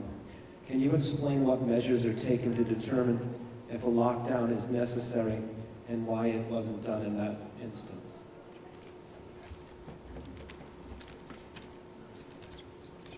What's that?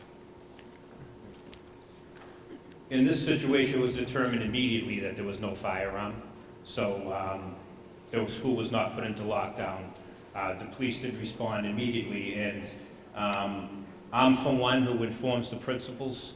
I always send them notices when I see things in the media about schools that do not inform the police about certain things, and I'll send them notices where there was a principal somewhere in the surrounding state that actually went to jail for a few months because they did not report something to the police. I send these notices to our principals constantly to remind them that if you have any question about anything, you contact the police. Always, you contact the police. There is no question in your mind. I'd rather have the police show up and say, you know what, we've looked into it, there's nothing here, and I'd rather have the principal feel a little bit embarrassed about calling the police rather than not call the police. So I always send out notices to make sure principals are always contacting the police in situations they feel they have to. And the situation with students that make those threats, I can't get into details about what happens with it, discipline-wise, but they pretty much are removed from schools, are not returned to the school where they made the threat, and obviously we have to put other things in place to support that child because obviously there's some emotional issues they're dealing with. Under the law, we have to make sure they are provided an education, but it will not be in the building where they made that threat or in any building until we know that that student's safe. So those are things that we work on behind the scenes that we can't put in the newspaper, that we cannot obviously put private information out. Obviously students have rights, you have rights, your kids have rights.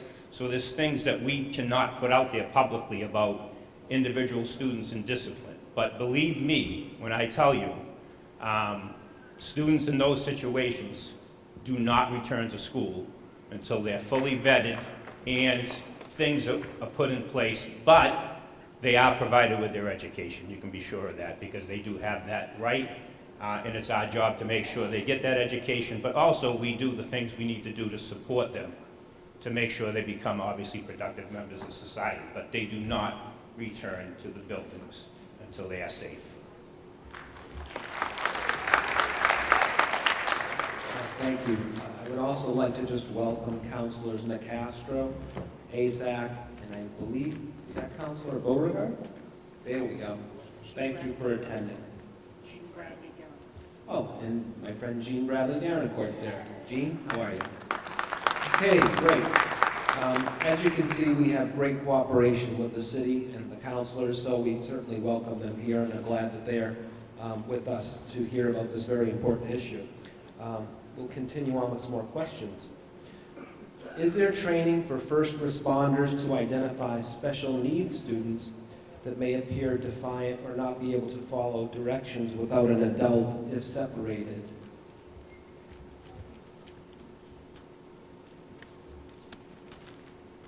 In 3 words, yes, a lot. There's actually a lot of training out there. It's actually been part of our professional development curriculum, I want to say the last 3 years running at the police academy. What I mean by that, just to explain as well, every police officer goes through the accredited police academy and passes and graduates.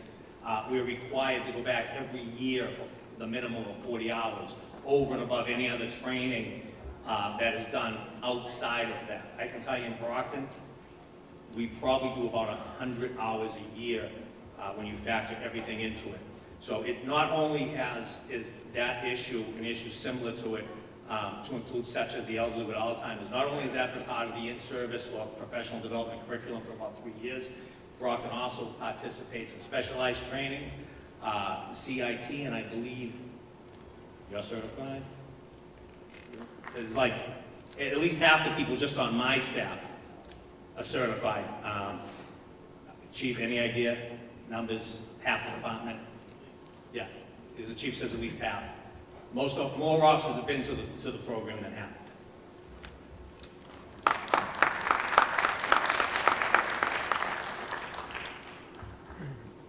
Will you consider reconfiguring school entrances so the adults only have access to the office and not the rest of the building, where they only have the choice to go to the office? This one keeps me up at night. I actually am doing that right now at 2 schools, the Raymond and Davis. I've configured a plan where I can actually make those schools, the entrances a lot more secure, in the help of Eddie O'Keefe again, where people will have to come up to almost like a bank window. And if you're just there to fill out paperwork or drop off your child's lunch, or they forgot their gym clothes, that transaction can be made right through that window. So there's no reason for anybody to enter the school. So those kind of things we're changing. At those 2 schools, the configuration's kind of an easier setup for not that much money. I can make those happen. So we're always looking at designs of schools. It's unfortunate that our two of our newest schools, the Baker and the George, I'm very surprised they were not designed, because those did happen. They were built in 2008. They should have been designed better, their entrances. So again, we're looking for grant money. We try to do a lot of things in-house to save money with the craftsmen that we have. So I will continue to look at making alterations that we can obviously afford. We'll look for grant money to change, so people will have to come into a foyer or a vestibule before you even enter the school. So, we've done that at a few schools where those alterations are easy to do and they don't cost a lot, and then other schools that you may be familiar with, there's a lot that has to be done, and also I have to stay, obviously, in the guidelines of the fire code. I can't block entrances with walls and things if it, obviously hurts the egress or restricts the egress. So we'll continue to work hard to make those alterations and look for the money to be able to do that at some of our tougher locations. If a middle school student wanted to tell someone that something is going on, perhaps a fight brewing during the day, but nervous for someone to see them, is there an anonymous way to do so? All schools have text-a-tip. It's posted in the schools where you text a number. You text in a number, then you text. The schools has a call name. The instructions are there, and they can also, obviously, they can always ask to go see their guidance counselor. I need to talk to my guidance counselor about my schedule, and then they go talk to the guidance counselor and say, I think this might be going on. That's always a way students can do that. They could say they don't feel well, go to the nurse and say to the nurse, hey, I think this is going to happen, and then that will be reported to the assistant principal and the principal and those things. I think we can do a better job on talking to our kids and a way to report things so it doesn't get back to them. So we could probably do a better job of training them and talking to them about that. But we do have the text-to-tip line, which is anonymous, that you can give, and that's at all the middle schools and all the high schools as well. The high school and the alternative school, and also at the Huntington. Once a child has been identified as a possible threat, what is the school department, police, etc., doing or will do with this child or children? Is this being done at all our schools? How is the school department working with children who may experience stress due to these drills? Students that propose a threat to the building, they're removed from the school. Obviously, they're given their education in another setting or put on home teaching until evaluations are done. We can request evaluations from outside agencies before kids are allowed to come back to school. But it's also important to make sure we provide them with the supports, and also, depending on the threat, we get the police involved always. But a big part of that is our school system has to spend a lot of time, and should spend a lot of time, helping students that are dealing with emotional issues. So that's why it's important to have our adjustment counselors, our therapeutic support that we have. We're one of the best school systems for providing those supports. But it is important to make sure that the student is removed from the school setting, but also given their opportunity to get their education, but in another setting or in home teaching until we know that they're safe to return to school. I know the superintendent wanted to jump in. Also, one of the things I'll say, having been a former school adjustment counselor in the Brockton Public Schools, this is a position that we find as a priority.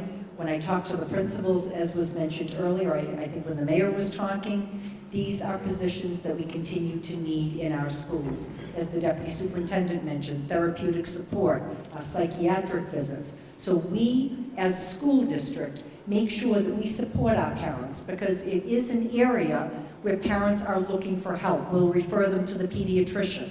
We'll look for outside agencies with different kinds of therapists to be able to support parents that are dealing with children. There's a number of questions here about depression, neglect, emotional support. We are a trauma-sensitive district. We speak all over the state and actually all over the country about practices in our schools.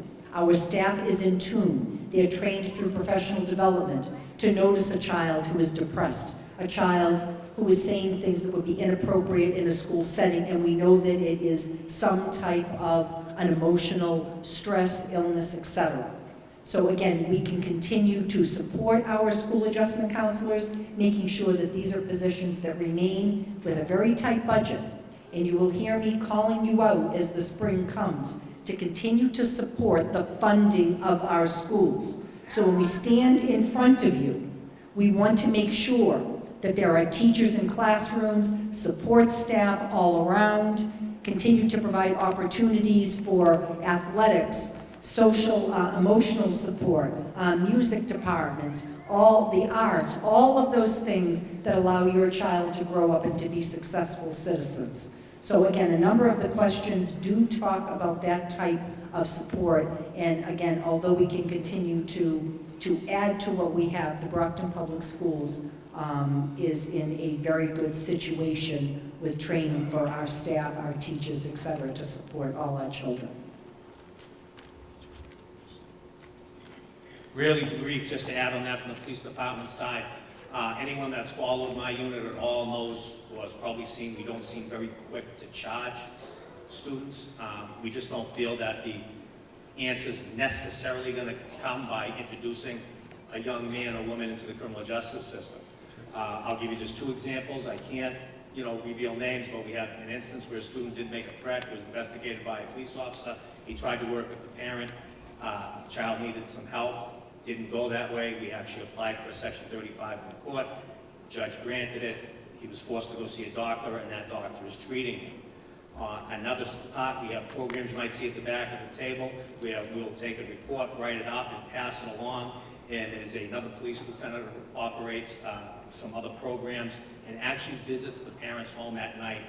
Partner. We don't just partner with the school system, we partner with other community partners out there, such as the Brockton interfaith community.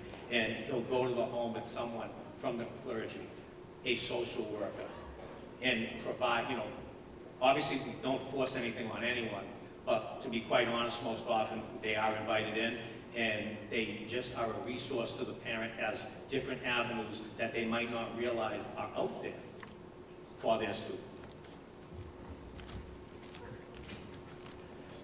These questions, I should say, come from a teacher. I've heard that a large group is an easy target. Would you recommend that during the class that you divide the class into groups of 3 only and observe them run to cover, then send the next small group? That's one question.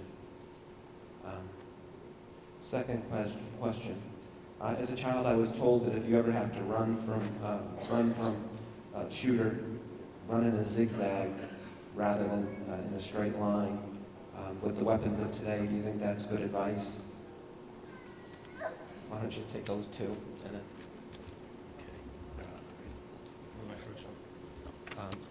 should you divide the class up and have them run in small groups? Now, you do realize the presentation I gave, I could probably make like 3 hours, right? That is very difficult to organize. If you can organize that, having run in three groups, if you believe that is the most reasonable decision you can make, yes.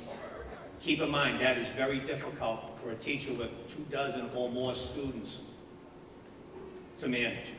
This is going to be a stressful situation. You heard the superintendent in their opening remarks about the teacher, and I'm so glad that this teacher got to say this and I got out there, because I've been saying it for years. During an event is not the time someone should be pulling out a key out of their pocket under the stress when they're losing their fine motor skills and have to rely on gross motor skills to try to lock a door. The door should be locked. All they should have to do is swing it shut, if it's not shut already. That being said, under those stressful situations, can you properly manage sending 3 at a time? Maybe you can, maybe you can't. If you choose to get out, I would say get out, and I'm going to address that the same way with the next question. Never mind being here for my 25th year, but as a former soldier and veteran of the 1990-91 campaign, we didn't run in zigzag. We ran straight as fast as we could to get behind cover. We didn't take time to go left, right, left, right, left, right. Donnie, could you state, how far should you instruct the students to run until each one finds a safe place and complete hiding place? And then, should I tell them not to reassemble as a large group, hide alone, or with only as many as can hide completely?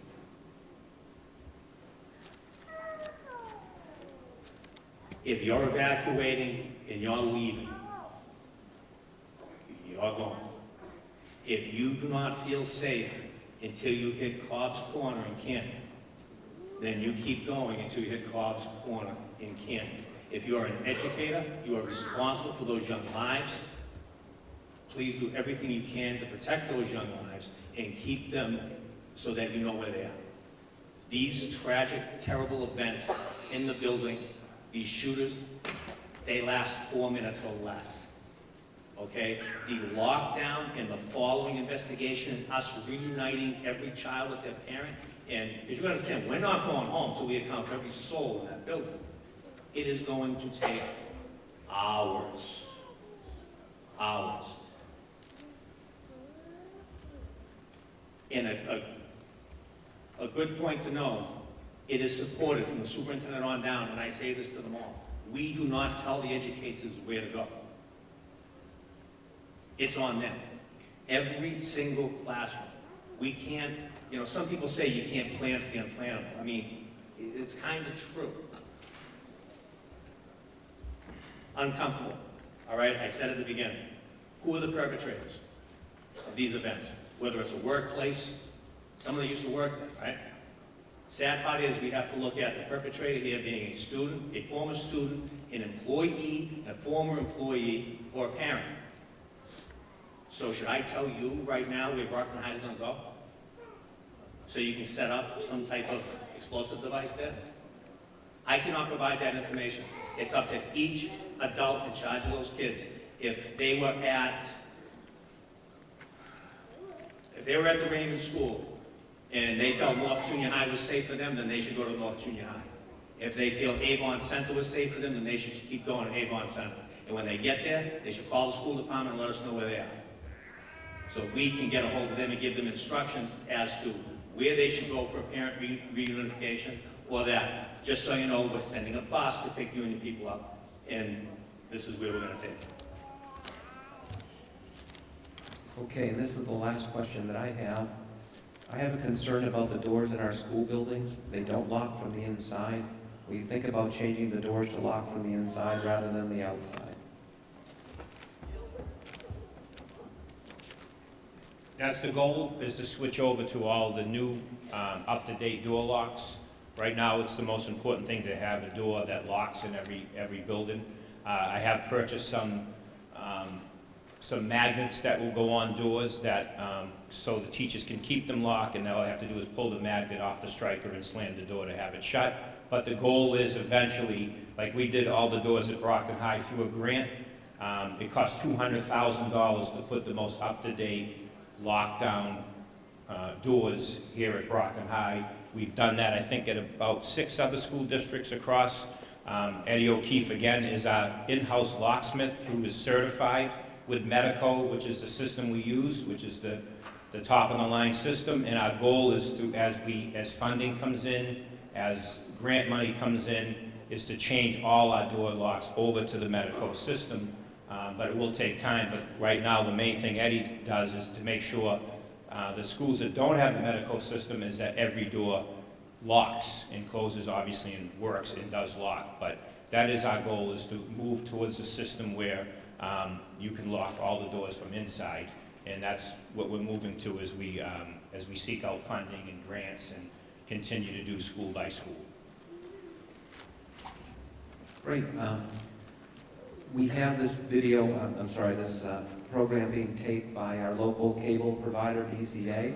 So if people want to watch it again, because there was a lot of material, they can certainly do that to reinforce in their minds what they need to do. I'm sure there'll be other people that couldn't be here this evening that will watch that. I'd like to certainly thank all of you for being here and for caring as parents. It's wonderful to see so many of you. I certainly want to thank the mayor, the superintendent, the chiefs, and especially, I thought, a fantastic job by our officers. If you could give them all a round of applause.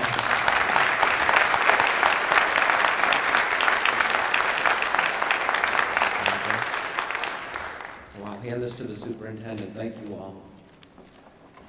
Thank you again, parents and community, for always being partners.